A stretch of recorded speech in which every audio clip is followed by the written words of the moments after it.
Nigerians should start saying bomber clock, man. You lot will do it so well. I don't even know. I can't even imagine. Fam. There'll be too much vim. I'm just seeing that if I ever was to see that in like a Nollywood film or something, there's too much vim. Mm-hmm. They'll stress the...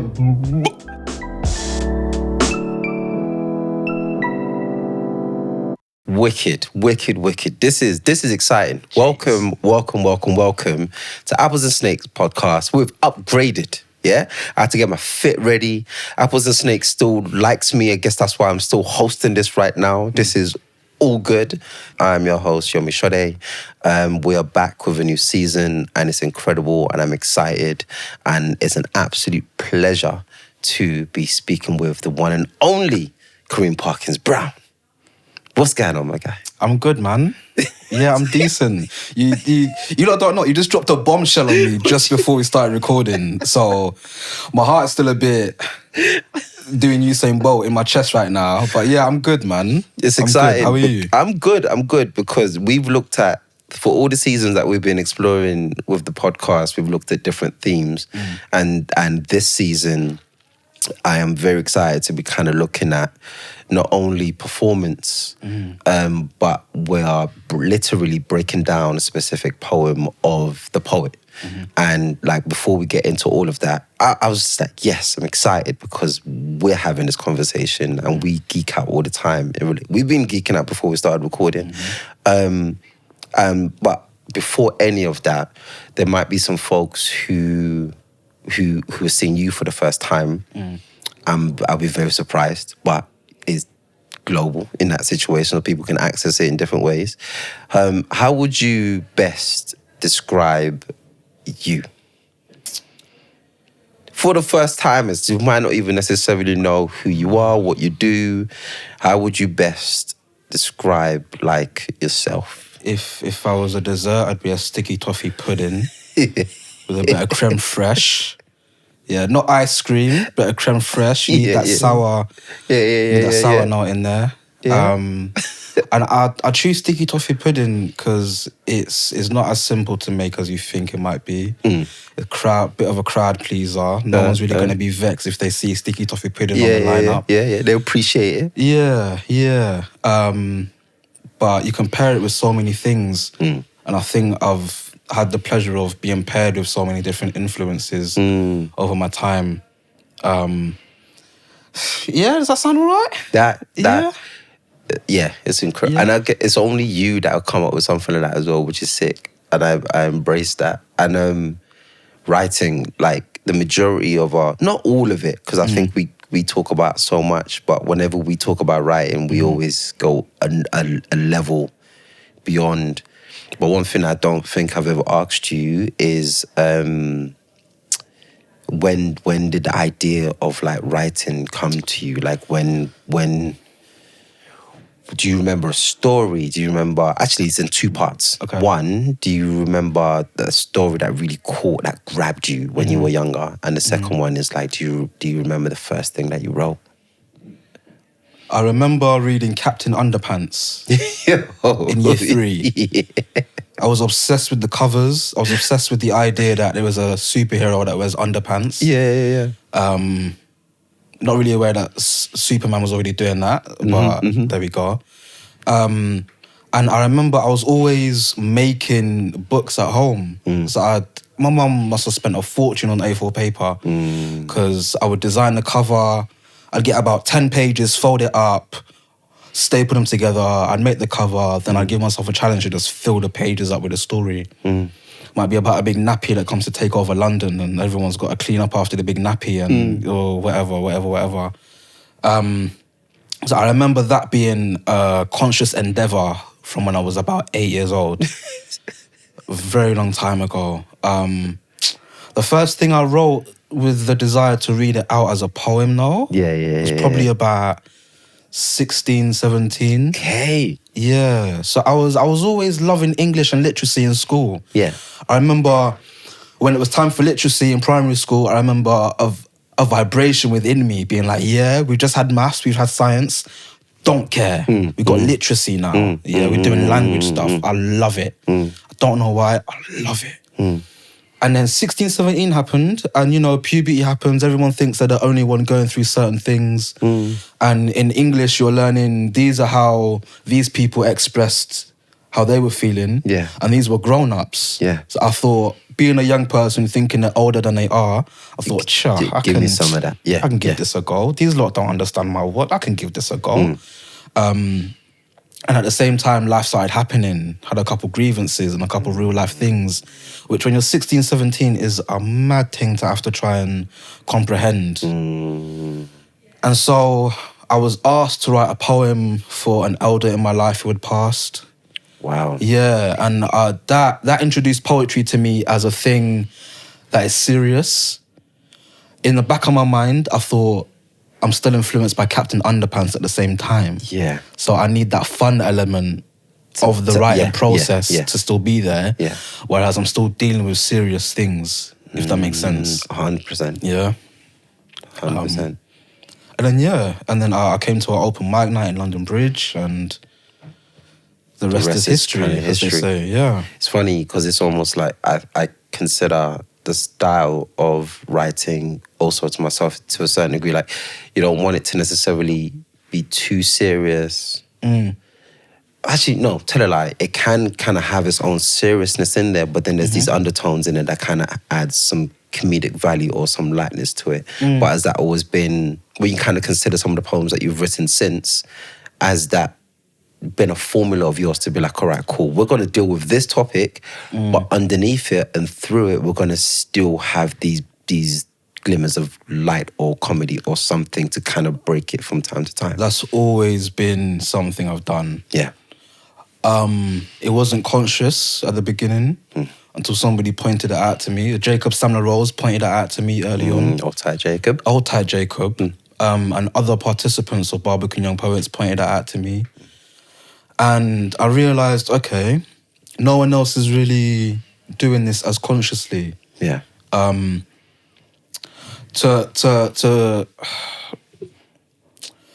of the people who passed in my life was a brethren called Rachel at the time. And I remembered her laugh more than anything. I remember how silly she was at church. Like, her laugh was just in my head all the time. And I think she's always been in everything that I write. Secretly. Because the things that I'm writing about are kind of serious, but coming through the other side of that is where we can laugh. So comedy is tragedy plus time. And I saw a lot of poetry that I felt at the time was stuck in the tragic moment. And I thought, what happens when we come out the other side of that? Where's the hope for the reader? If they're encountering my work for the first time, they're going to think, oh, if I go through this same thing, or if I am going through a similar thing, I'm going to be stuck feeling like this forever. No, I want to show them there is light at the end of it. And it's a continual process. Like, it's almost like life does push on, in a sense. Like, it's not to say that you can't feel the emotion or you can't necessarily be going through it, but it's like all of this might be happening on a Monday, but you're still going to go to sleep, you're still going to wake. Tuesday's going to be here and we still have to find a way to push on through the week. But still acknowledge that it's okay to still feel what you feel type thing. Yeah. And I've always wanted my poems to have playground energy. Like primary and secondary school. I don't think I've heard that one either. I want playground energy in all my work. Yeah. Because playtime consists of different things. You have to go eat. You've just had your lesson now, so you've got your lesson fresh in your mind, probably. Well, if you were studious, your lesson fresh in your mind. And then you're playing. And then the bell rings and it's time to line up and go back to class. Yeah. And I think there's always a balance between having fun and taking the craft so seriously. Yeah. And I think if you are serious about having fun, it can be a good endeavour for you. But if we just get stuck in the tragic moment, how does that help us live? And we live with these poems that we write. Like, we don't just abandon them, they live within us. So everything in Oi You Lot is still in me, and I had to make sure I had light in every single moment, because I remember my friend Rachel every single day. I remember her daily. And if every poem I've ever written is just, oh, I'm sad that my friend's gone, I'm going to be sad forever. But I need to remember, no, she made me laugh a lot. She brought so much joy into my life. And so in order to honour her, I have to honour that in everything that I write. And just keeping with that exact energy, I want to look into the poem that we want to talk about, that you want to talk about as part of this episode, what I've learned, which is after Aja Monet. Big up. And before we even get into the poem, would you mind speaking a bit about, you know, why specifically you referenced Aja Monet and what it is about that poem that kind of inspired you to then lean into this version of yours? There's a few elements to that. So firstly, I wrote in response to this poem when I was starting out. So I wrote after this same poem when I was 16, 17. And I went back and looked at the version that I wrote then, which is, there's a whole secondary school student in between us. I'm not going to say how long ago, but when I look back, I think, what is still true for me in this poem? Yeah. And it was the first line. The first line is the same first line from that old version. Yeah. And I thought, what can I express now as a 30-something-year-old man that is still in line with that 16-year-old version of me? I've forgotten what else you asked me, sorry. Just Aja, like in terms of like the poems. So at the time, the list poem was really revolutionary for me. Yeah. The list poem, or catalogue verse, as some people call it, was so influential because, again, like a prose poem, it lures you into a false sense of security, so you don't realise it's a poem. You think someone's just saying, what I've learned is blah, blah, blah, blah, blah, blah. Yeah. And so as a trick to get other people to listen to the poem, I thought, oh, yo, can you listen to this list for me? And I tricked them into listening to the poem, and they'd say, yo, that surprised me. And so that's why, and I think Aja is probably the ruler of the list poem in my world. I just think every one of them list poems is so good. The albums are good, every single poem is good, but the list poems in particular remind me what poetry can do and the different forms that we have at our disposal. Yeah. Would you mind to share the poem, like, for us to just to hear it, man? Yeah, can I take it from you, please? With absolute Thank pleasure, you so much. So this is what I've learned after Aja Monet. I know I don't call my grandma enough. I know Nigerians should start saying Bombakla because they would do it justice. And Astaghfirullah should be shared with Rastadem because they'd say it with enough disgust to rebuke the subject back to righteousness. And Hallelujah should be lent to football hooligans because the ooh and the ah lend themselves to cute brutality. I know a racist who thought a matcha latte was the barista's attempt at getting him to say mashallah. I know men want to kill themselves because it's another show of strength. I know every time somebody says it's okay to not be okay, I want to fart in their mouth. Then say, "Rah, are you okay?" And when they reply, "Nah," I'll say, "It's okay to not be okay." I know laughter should be ugly as an old man's toenails. I know artists who regret their evolution because they used to be a different animal. I know now that you said I'm afraid of God. I thought you said I'm a friend of God, so I said me too. I know that while we sleep, our knives use chopping boards as prayer mats. I know when I go outside to tell the nitties to shut up, I just look like a nitty. I know the rudest people in London ain't even from London. I know that because I'm from Leicester. I know white people who think they're good because they capitalize the N in nigger. I know a nitty who sings Sean Paul at sunrise, begging the sky like his dealer to just give him the light. I know my passwords are compromised, but I'm willing to share myself with strangers. I know a shootout is one way to get a whole road to yourself. I know by making music you can host parties from the grave. I know my sense of humour is a hiccup during a stick-up. It might get me shot one day. I know men who say wallahi while they're lying. I know that by kissing someone, you are saying, I adore you so much, I made space on my face for another face. I know gavels would rather be at auctions than in courtrooms.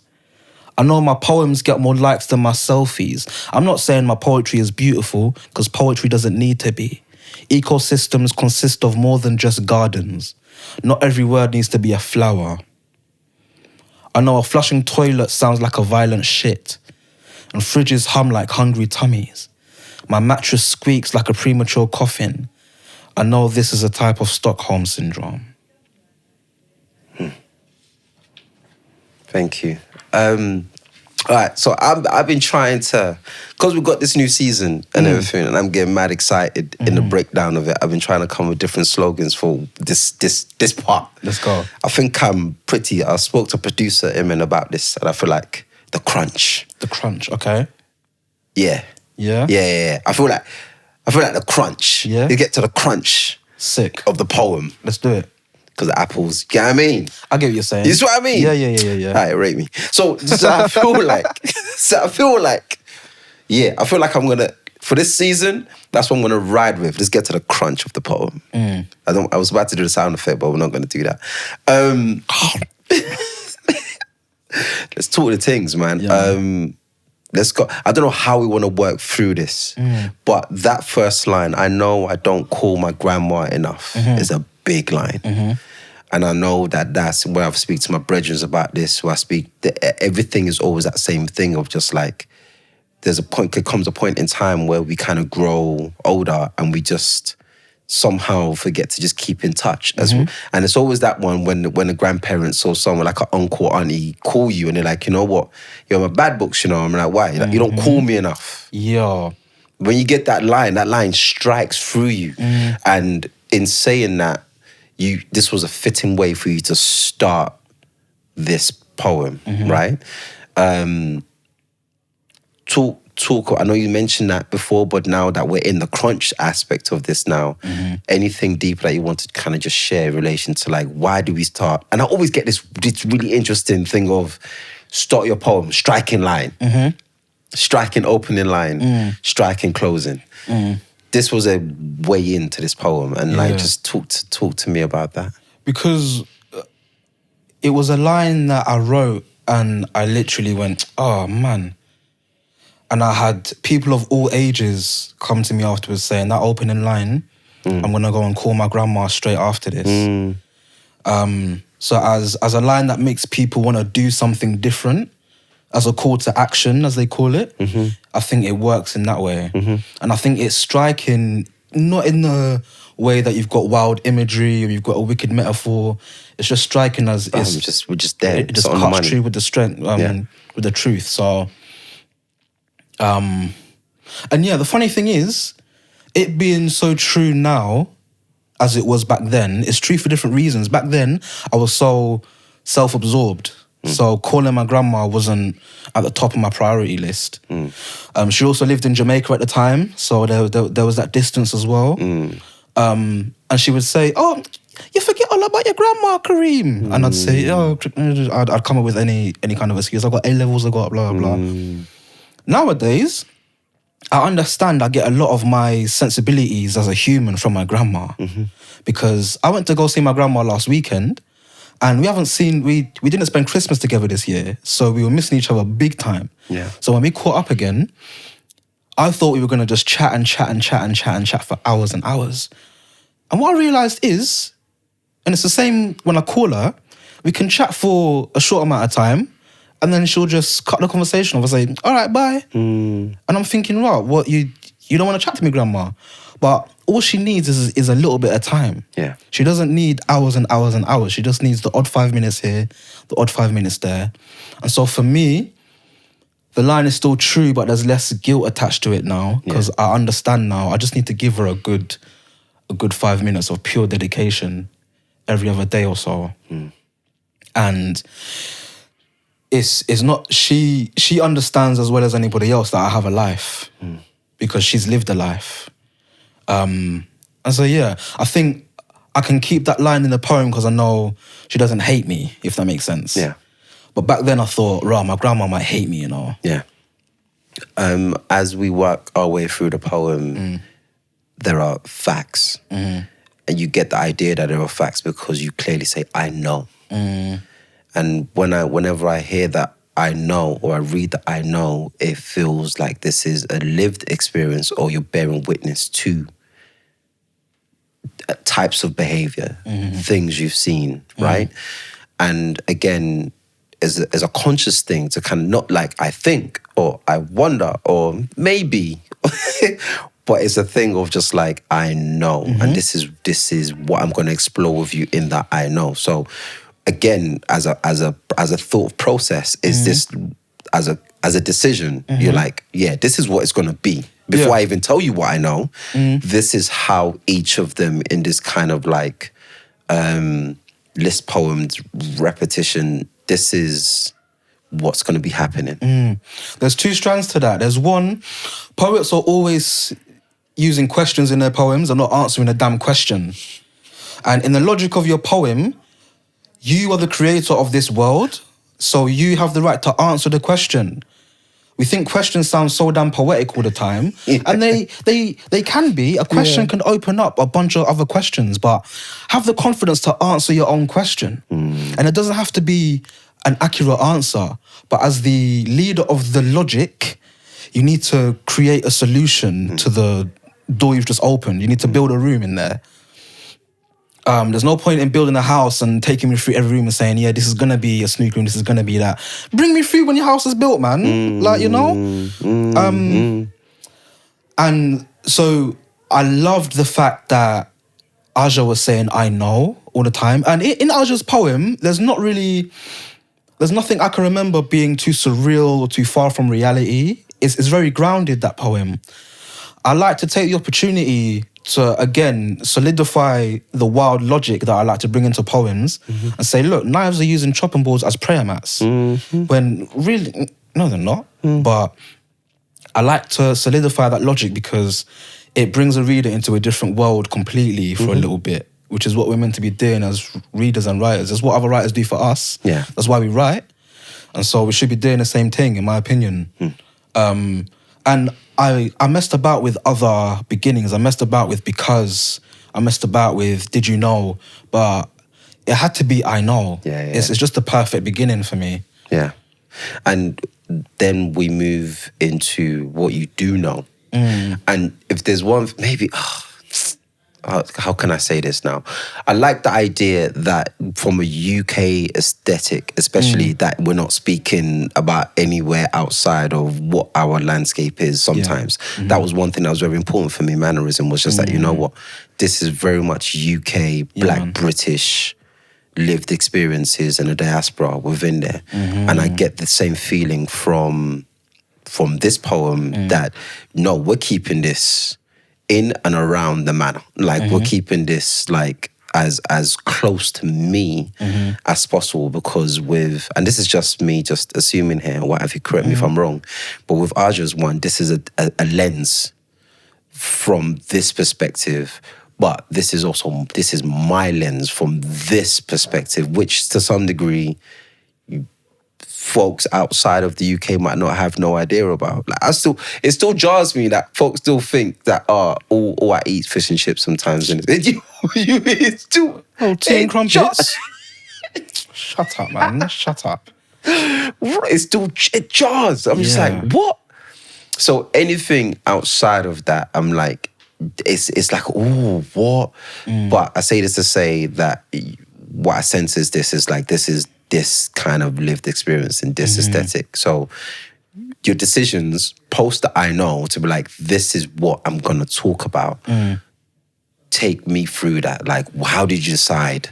There's a lot of things that you could have mentioned, but you chose these specific things. And I don't even know if you want to read through some of them to know if you know, or Fed, like which one specifically was important to you to point out. I will tell you what I remember, and then if there's any ones that interest you that you want me to chat about, you can. For real, thank you. So what I remember from my heart and off the top of my head is I remember the Nitties, right? The road that I live on in Margate, we have a community of Nitties, outside.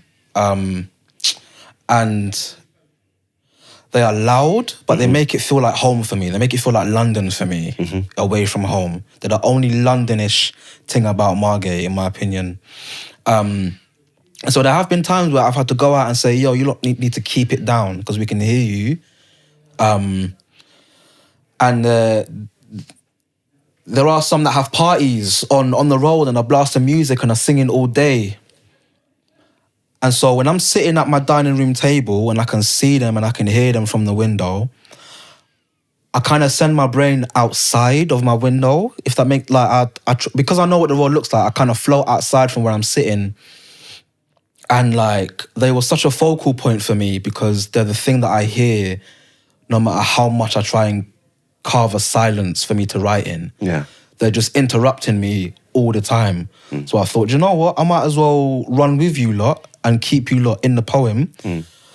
And I tried writing a bunch of poems about that kind of experience and whatnot.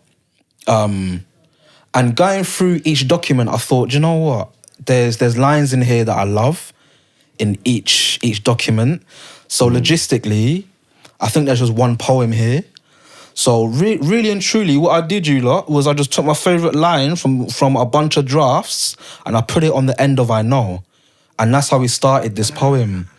And then we chisel down, we get rid of ones that don't work, we rearrange and we use our imagination because some of the lines weren't gelling with the I Know situation. But as writers, we have to use our imagination and recarve things and reshape them so that they fit a certain form. That's really important that you raised that because some folks interested in what process looks like, they might be thinking, oh, you just had this one page and you wrote it all and you just came up with, sometimes it's playing chess.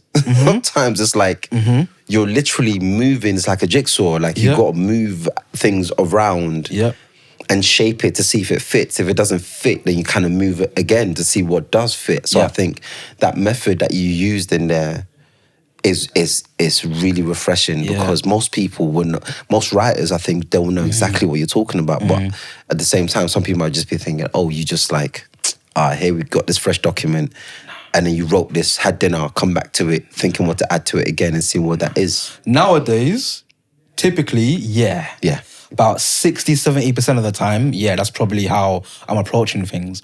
But again, another part of writing what I've learned after Aja Monet was me recapturing some of that young energy that I had. So reading the old versions, seeing what was still true for me, and then filling in what gaps I could with a modern day awareness was so important to me. And that was the process I went through when I was younger. I would just write. You free write for a long time, take your favourite lines, collate them together, try and find some sort of form, some sort of logic that they can live within, where they're all in harmony. And that process was so fun.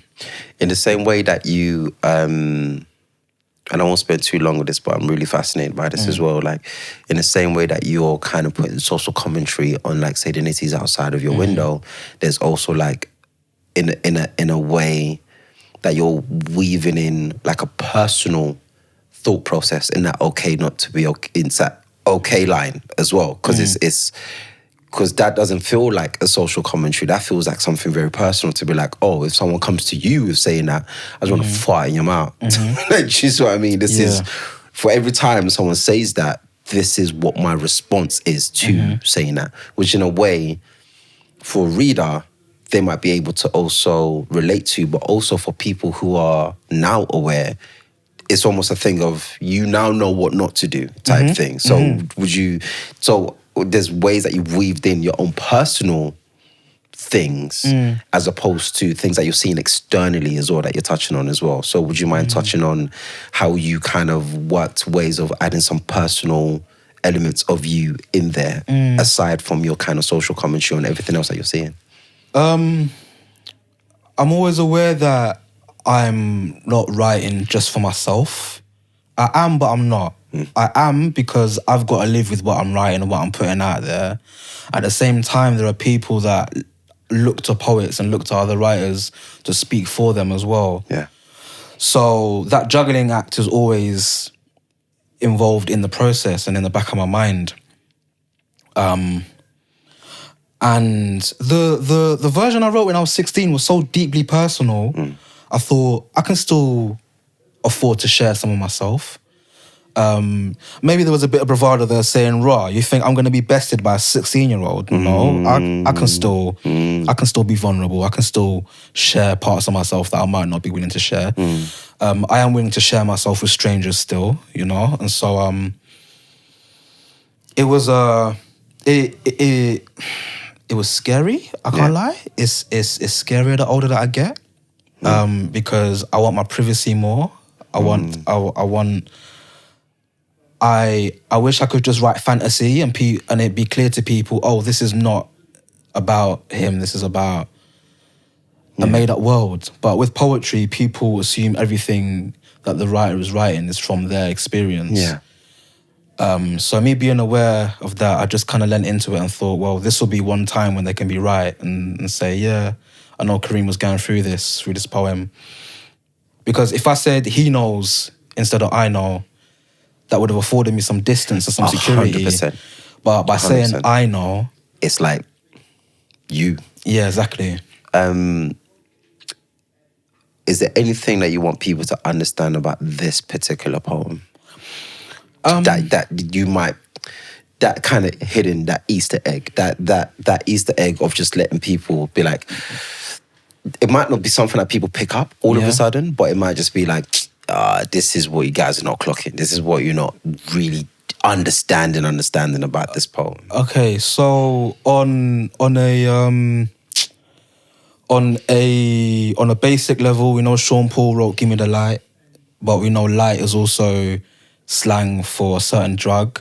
So when the Nitty is saying "just give me the light," he's begging for a certain thing. But the Nitty has an awareness of that irony, I guess. Maybe not irony, but the poetic coincidence of light having two different meanings. And so that's me pointing to them saying, look, like, they are smart as well. Like, you... And, like, the speaker... I'm going to use, the speaker. He's not me, The speaker uses the word nitty, which is a derogatory term. If you're being honest, nobody ever says it with affection. I guess this was the speaker's attempt at showing that, no, they've still got the sensibilities about them. They're just going through a lot. They're going through a lot. And in this moment, where they are begging for the thing that they are addicted to, they still have humour at their disposal. They've still got everything that makes them human at their disposal. I was born in Leicester. I've been here since I was 2 years old, so I am a Londoner, but man's from Leicester. I've got to shout out my Midlands people. Man, J Dilla's in this. Like, I know by making music you can host parties from the grave. I went to J Dilla Changed My Life or J Dilla Saved My Life. I can't remember which one it was. Both are true, but the event's called something. And yeah, I remember coming up with that line in the dance. I was like, yo, this guy is gone, but we're all grooving to him so hard right now. Yeah. We're all grooving to man so hard. Nigerians should start saying Bomber Clark, man. You lot would do it so well. You lot would do it so well. I don't even know. I can't even imagine this life. There'll be too much vim. Fam. There'll be too much vim. I'm just seeing that if I ever was to see that in like a Nollywood film or something, there's too much vim.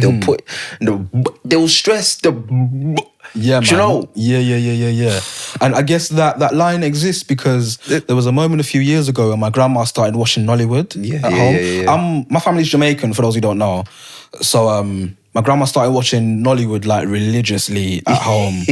And so I guess that's why that follows after I know I don't call my grandma enough. Yeah. But I love that journey into that line. And I guess those things is what I geek out about is what, as readers, we don't, and we can't, because I don't think in a way we can even fathom the journey from one line to the other line. So that thing of grandma watched a lot of Nollywood.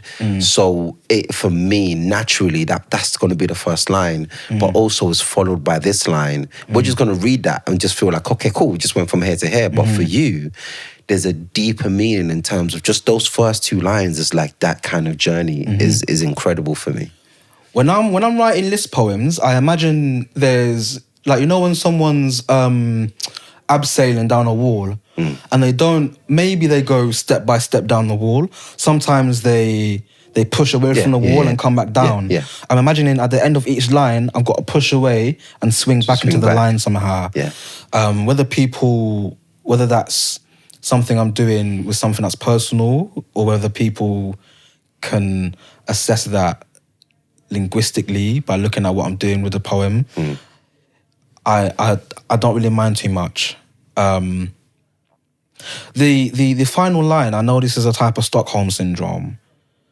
I forgot what I meant, you know, originally. I forgot what I meant. When I was writing it, it made perfect sense to me. And then a few days ago, I thought, Kareem, what did you mean by that? And I was really struggling to keep it in there. But like toilets sounding like our bowels, and fridges sounding like tummies, and mattresses sounding like coffins, and like the knife using the chopping board as a prayer mat. I think I'm trying to say these things will outlive us. They have a life beyond us. Yeah. And as things that will outlive us, they are trying things that will outlive us, but are being held hostage by us. There is so much of us in them that I like a world in which they start becoming like us. Yeah. And that kind of logic follows through a lot of my poems. I think things becoming sentient is valuable to me as a writer, because these aren't just objects. We really do put our lives into them. Like there's a certain funnel my mum has had for 30 odd years, and I saw it yesterday at her house, and I was like, oh, I remember you, my friend. Like I literally said, yo, my friend, what's going on? And so yeah. And just in the spirit of thank you. No, thank you.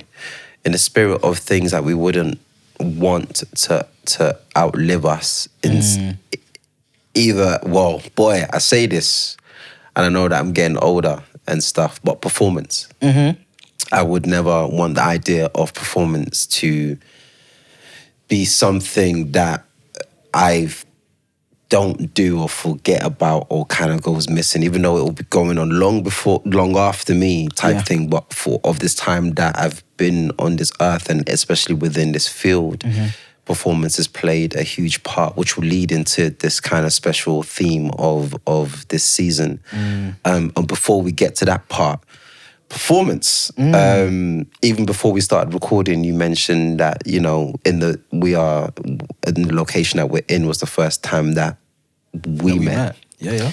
And the night in which the event that was happening that specific night was an incredible event where it was like, it was rowdy. It was all that we would expect from a performance poetry event, which kind of opened my eyes to the possibilities of what this could be.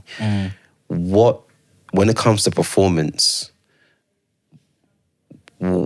talk to me about you and performance. Me and performance. What is that? Because I see you. I know what I want to say, but I'm always like kind of interested in what like. So me and performance should not be friends. Yeah. For one main reason is I have a stammer. Yeah. I've had one since I was 4 years old. I didn't know that. I've had one since I was 4. I went to speech therapy, all sorts. So the written word was always me being understood as clear as I could finally be understood, without people interrupting me or trying to finish off my sentences, etc., etc. And so the first time I went to read a poem out loud, I don't know what compelled me, because I knew I had this big speech impediment. It must have been a divine compulsion that made me want to get up on stage at an open mic and be like, this is my poem, you lot. And what, was you aware that potentially this could go left? Of course, I was terrified. I was in the bathroom before, looking at myself in the mirror, being like, if you get embarrassed, it's about 13 steps between the stage and the door. Just count to 13 as you're walking out and it'll be over. Right? But when I got on stage, it disappeared. Didn't stammer at all. It disappeared. And I thought, okay, maybe that was luck. Let me try it again. Did it again and again and again. Don't stammer. And then it got to the point where people said, Kareem, you know when you chat, you sound like you're reading a poem. And I said, well, okay, maybe there is something in treating life like one big poem that can help me finally communicate myself. Yeah. So when I perform now, I guess nowadays they've swapped places. Before, when I would perform, I'd have to perform with a certain voice so that I wouldn't stammer. But now I perform like I'm chatting regularly, which is an honour, personally. I feel honoured that that style has chosen me. And we were speaking a bit more about performance before recording, and I mentioned some names: Kaveh Akbar, Zia Ahmed, their performance styles, Ocean Vuong. And I said, and I mentioned your performance style because what you do in your craft that I really took to was you break your poems.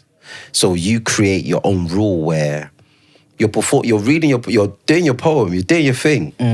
And at some point you just stop and just address the audience and you just say something. Or you might even you might just do something random. You go out and then you come back in, point to where you're at, and then you just crack on. And I'm just like, that is a skill, because not too many people can take themselves out of a poem, hold the energy separately with an audience, and bring it back. Because my arguments as of late has just been like, there's craft and there's skill that needs to be actually respected when it comes to performance, in the same way that craft has been on a page. In the same way you learn that sonnet, 1,000,000%. in the same way you kind of work on that pantoum, that villanelle and everything else like this, there is a skill that you need to understand when it comes to performance in terms of reading an audience, tonality, physicality, distance from the mic. You know what he's like, if you're emceeing, there's like, don't hold the mic here, because it's kind of like you need to kind of hold the mic a certain way. There's a lot that needs to be considered when you're performing, and I feel like you absolutely take all of that in when it comes time to perform. I learned that from Stuart Lee. Okay. Stand-up comedian, fantastic writer, excellent performer. I learned that from Stuart Lee, because Stuart Lee would go on a tangent, which a lot of comedians do now, but Stuart Lee will go on a tangent and bring you back in. And I heard him say on a podcast, I was on a coach in Turkey thinking, I've just missed my stop, I'm going to be in Turkey for hours now. So I was listening to this podcast with Stuart Lee on it, and he was saying, it's a challenge to myself each set to try and lose the audience and then see how can I bring them back. Because ultimately, they're all here to see something anyway. So no one's going to see me go off on a tangent and think, oh, he's not doing comedy anymore, I'm going to leave. No, they're going to be there with you for it. So, yeah, once I heard that, I thought, I think I'm going to attempt a similar thing when I next read. When I met Raymond, oh man, should I even say it? Can I say this? When I met Raymond Antrobus, I can say this. When I met Raymond Antrobus, he told me he used to give himself challenges when he would perform. I won't delve into what kind of challenges, but like they're not naughty challenges or nothing like that. But he would say like maybe I tell my friend to call me when I'm on stage, so I feel my phone vibrate in my pocket, or maybe I take a sock off and so I can really feel uncomfortable on one side of my body, or blah blah blah blah blah. Just setting themselves challenges. Those are the ones that I've made up because I don't really want to delve into what he actually said. But in that same vein, I thought, paired with the Stuart Lee advice, I thought, let me actually try and lose people and see what I go on. And it works if I can be honest. I don't think everybody could do it. But it works. Because I've set up the poem in such a conversational way anyway. Because the setup to the poem is as important as reading a poem when you're performing. Just getting on stage and reading a poem straight away, you like, nah. That's the same as dropping a boiling egg in some ice cold water. You're gonna stop the cooking. If that's what you want to do, fine. But if you want to keep cooking, you need to gradually keep that heat going up. And so breaking the poem, but also knowing when to break it is so important. You don't break it at any moment, you choose. So big up Malika Booker, because Malika Booker gave us a performance masterclass at the Barbican. And in that, she said you need to be scripting your poems the same way you go through it when you're editing your poems. Print it out again and I'll script it for performance. When do you take a break? Learn how much breath capacity you actually have. And so pairing all of that together, I thought, yo, when I was scripting these poems, there were things about certain lines that I wanted to say about the poem that I would put in the margin and say, here, you can just say, look, this line is about blah, blah, blah, and then go back into it. As part of the season, we are, as we discuss with the poet, not only their poems that they want to talk about, but also a poet and a performance that they return to, of someone else that they return to, that they think, let's talk about this. Yeah. And you chose Joshua Bennett, and the poem is 16 bars for Kendrick Lamar. Yeah. I'm going to play that, and we're just going to geek out about it real quick. Please. In praise of K. Dot, 16 bars for Kendrick Lamar.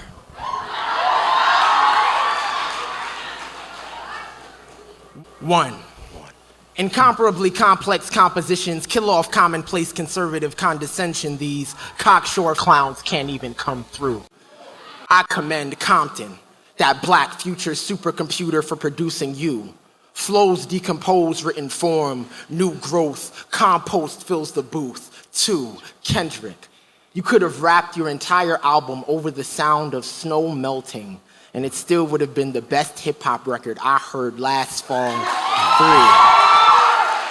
3, you are never cornball. You are always crop circle. You are a mutiny in outer space, 30 enslaved men swinging sickles the same way sky ripples before the storm. 4, you actually freestyle when you freestyle. I know this because I've seen it. Helicopter and hella proper and get the doctor are all strangers that sound like old friends when you spit. You do not fear the page, but you are not chained to it. 5, what are you chained to? 6, when Schoolboy Q tells all the white people at his concerts to say the N-word, does anything inside you curl into a fist? 7, at what age did you first trade fist for microphone? Whether booth or block, did it ever stop feeling like a fight to be seen? 8, this is slightly off topic, but backseat freestyle might actually have the dopest instrumental in the history of ever. 9, do you ever get tired of the word ever? When someone calls you the best West Coast rapper ever, does it bruise like a birthday punch? Does this question of lyrics versus history versus aesthetics rest on your mind like a plucky barnacle just taking up space? 10, if there is ever a zombie apocalypse and someone has to record the history of the human race, I will nominate you. I have a feeling that you will make everything sound even more electric. 11, does Shireen ever call? 12, do you ever feel blackbirds small? Inside, are you still a boy running home from Bible study, cursing the weight of your textbooks as gunfire serenades the neighborhood? 13, we real hood, we rap good, we sell dope, we held hope, we let it go, we never know. When death comes, no cop show, them play clothes, them real guns, friends all gone, they stole my song. We die out here, we fly, magpies out here, black birds, black boys, destroyed my world. They tried. 14, Black Boy Blues articulated pitch perfect. If nothing else, your words make the whole world worth it. 15, every word is Wordsworth work turned up. Word is bond. Word to Kierkegaard, word to the murky psalms that fly from your pen, the reverbed Negro spirituals humming under every act of lyrical dexterity. Amen to that, to the melody of all that dark noise. Word to the kids in the suburbs who can no longer call their privilege invisible. Words are bonds. Your bars break the chains.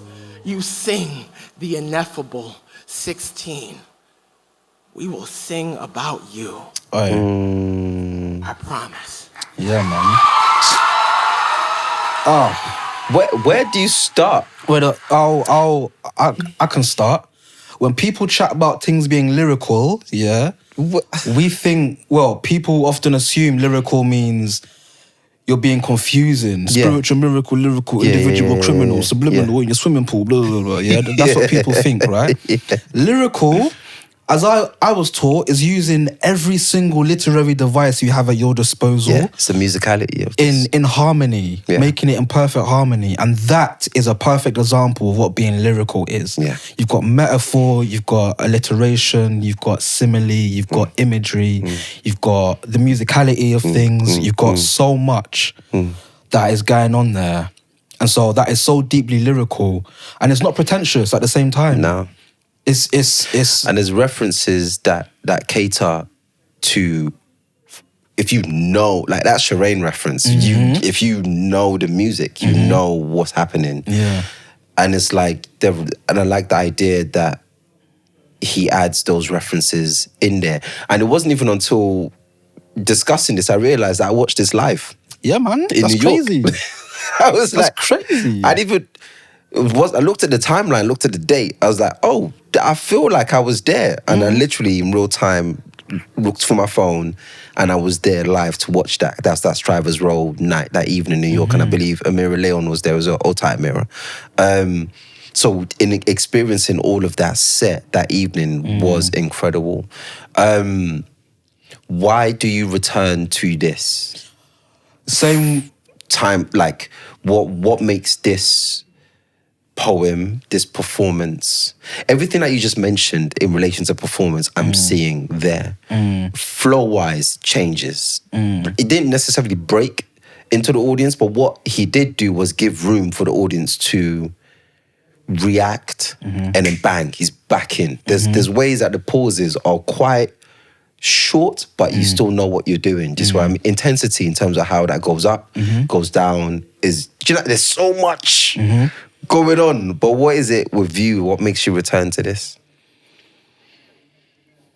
Because I think the thing of numbering in this particular era of poetry, of numbering your stanzas or each section of the poem, framing it as like 16 bars was such a sick and clever device.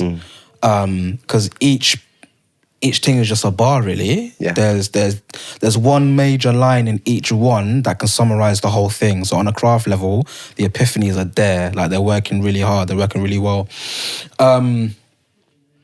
I returned to it as well because, like, Joshua Bennett is just so wonderfully musical and still grounded at the same time. Yeah. So the way that jazz can go off in so many different directions, and you can be surprised by what the violin's doing, by what the double bass is doing, by what the drums are doing.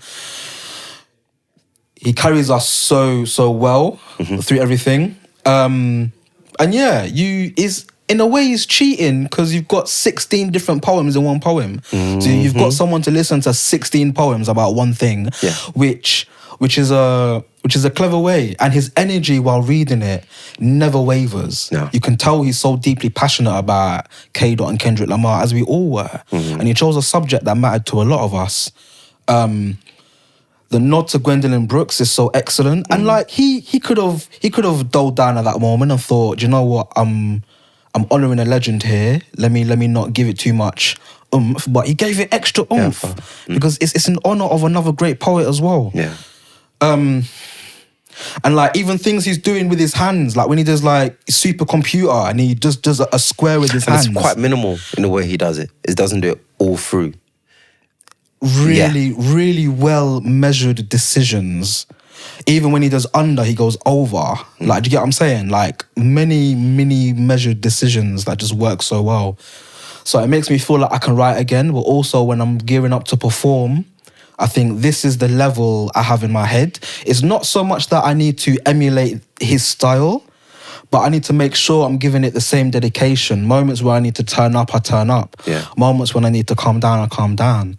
And also allowing the audience to respond to things when they want to respond to things, because it's a dialogue at the end of the day. It's not a one-sided conversation. Before we wrap, I've got two super quick ones for you. A moment, this might not be quick, But I think I like the idea that it's not quick. I'll try and be quick. Oh, no, wait. This might not be quick, but I would want a quick response. But I like the idea that the question is going to have you like, I can't dwell on this too much. Okay. And it's a moment that you're proud of. Oh, you're a waste man, Yomi. You can't talk long about it. It's like super. You just have to like on the money. Just get straight I'm proud of. I wrote a so poem. far in this journey of yours, a moment that you're like proud of. Do you know what? Something I didn't realize the magnitude of at the time was I wrote a poem that was featured in a show at the Barbican a long time ago called Barbican Unleashed. It was post Tottenham riots and London riots. And the poem I wrote kind of shaped the show. Okay. And I didn't realize at the time it was pretty sick for that to happen. Yeah. It was in partnership with Boy Blue and Barbican young producers and young musicians and all sorts. It was a real mesh of so many different disciplines. And the fact that a poem shaped the show, I think is... It's powers. Yeah. It's powers. Yeah. I didn't see that was that bad. Yeah. What are you listening to or reading at the moment? What am I reading? I'm reading essays by Murakami on being a novelist. Not that I want to be a novelist, but I think there's things from different disciplines that we can learn. What else am I reading? I'm interested in young adult poetry. What does that potentially look like? Yeah, I'm like, what? YA as a genre, I know, but YA poetry, I don't actually know what the poetry library's got one tiny shelf. It's a narrow shelf. So they put Sophia Thacker in there. So I'm reading her at the minute. I've got an anthology of poems made for strange times by Faber. So I'm reading that. And as always, I'm reading James Tate. I've got a James Tate collection in my bag. I'm always reading James Tate. Yeah. Oh, yo, I read Kyle Chingonyi's 2 collections. Bad boy. Oh my word.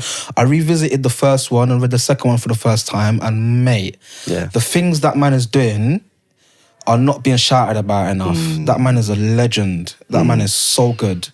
So good. Hold tight, Kyle. And Kyle actually teaches Distant Daily Joe in as like a subject matter, which he told me. I was just like, bro, I didn't even know that you're teaching like a poem of mine. That's so random. Wow. But I appreciate it. You know, I had a dream the other night. So mad. Sorry, I had a dream the other night. I was opposite you two at like a runway show. And Linton Kwesi Johnson just came up and said, well, go on to you, handed you a manuscript with some red writing on it for some reason. So yeah, I'm with it. Listen, man. I manifest that for bro, we could be talking. I'm sure producer Imen and the team that behind thinking you man have ran over, but I knew it was going to be the case because it's never as simple a conversation or small, and we can talk for time in relation to this. Yeah. Please hold up your book for the people them to see. Or you lot, which I would have loved to get into in greater depth, but I'm sure we'll reconvene and we'll come back and we'll circle back to this in the future. Thank you so much, my guy. Thank you, brother. It's an absolute honor as always. And until next time, innit? Oi, treacle. That's it. Thank you for engaging and tuning in to this episode of Apples and Snakes, the podcast hosted by me, Yomi Shode. If you like what you're hearing, what you're seeing, please make sure you subscribe via the DSPs, Spotify, Apple. Make sure you tune in on us on YouTube and subscribe. Stay. We've got plenty more stories to go. We don't want to lose you just yet. Big love.